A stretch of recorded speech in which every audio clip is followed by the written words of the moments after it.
அணிலோட அசாத்திய சுறுசுறுப்பு, ஒரு மரத்திலிருந்து மற்றொரு மரத்திற்கு வினாடிக்கும் குறைவான நேரத்தில் தாண்டும் லாவகம், எப்போதும் காணப்படும் வேகம் கலந்த பதற்றம், உணவை குறிக்கும் அழகு போன்றவற்றை ரசிக்கலாம். அணிலோட புசு புசு வெல்வெட் வால் பார்த்தீங்கன்னா அதன் உடல் அளவுக்கு நீளமா இருக்குமா. அணில் தனது வாலை வைத்தே மரங்கள் மீது ஏறி வேகமாக ஓடும்போது உடலை பேலன்ஸ் செய்யுது. பறவை போல கூடு கட்டி வாழும் உயிரினம் தான் இந்த அணில்கள். அணில்களால் பார்த்தீங்கன்னா வாசனை உணர்வை பயன்படுத்தி பழுத்த கொட்டைகளை அடையாளம் காண முடியுமா.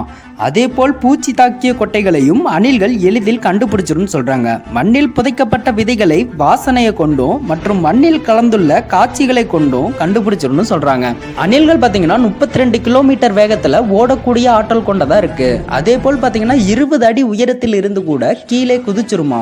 அதிக உயரத்தில் இருந்து அணில் குதிக்கும் போது அது பஞ்சு போன்ற வாள்கள் பாராசூட் போன்று செயல்படுதாம்.